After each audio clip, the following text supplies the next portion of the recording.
सध्या महावितरणच्या माध्यमातून नागरिकांकडे स्मार्ट मीटर लावण्याची सक्ती किंवा स्मार्ट मीटर लावण्याचं धोरण आखले जात आहे। सदर स्मार्ट मीटरच्या माध्यमातून नागरिकांचं होणारं नुकसान लक्षात घेता किंवा त्यामध्ये महावितरणची जी चापलूसी आहे ती लक्षात घेता या स्मार्ट मीटर लावण्यासाठीचा विरोध नागरिकांच्या सर्व थरातून निश्चितपणे होतो आहे आणि याची बाबत प्रत्येक वेळी महावितरणला कल्पना देऊनसुद्धा महावितरण अजूनही त्याकडे दुर्लक्ष करत आहे आणि म्हणून सर्वसामान्य वीज ग्राहकांच्या फायद्यासाठी शिवसेना उद्धव बाळासाहेब ठाकरे पक्षाच्या वतीनं मंगळवार दिनांक 23 रोजी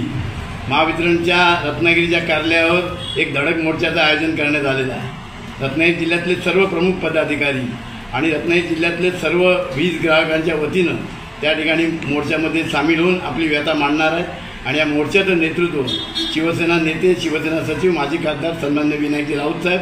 शिवसेनेचे उपनेते माजी आमदार सन्माननीय बाळासाहेब माने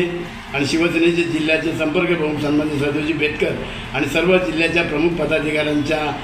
प्रतिनिधित्वाखाली नेतृत्वाखाली या मोर्चाचं आयोजन करण्यात आलेलं आहे आणि हा मोर्चा हा महावितरणला अखेरचा निर्वाणीचा इशारा म्हणून देण्यात येणार आहे। याची जर दखल महावितरणने घेतली नाही आणि आपल्या कामाच्या पद्धतीत सुधारणा झाली नाही तर निश्चितपणे रस्त्यावर उतरून तीव्र आंदोलन जिल्हाभर केल्याशिवाय शिवसेना उद्धव बाळासाहेब ठाकरे पक्षाचे आम्ही कार्यकर्ते स्वतः पाठणार नाही। हा महावितरणला अखेरचा इशारा या निमित्ताने आम्ही देत आहोत।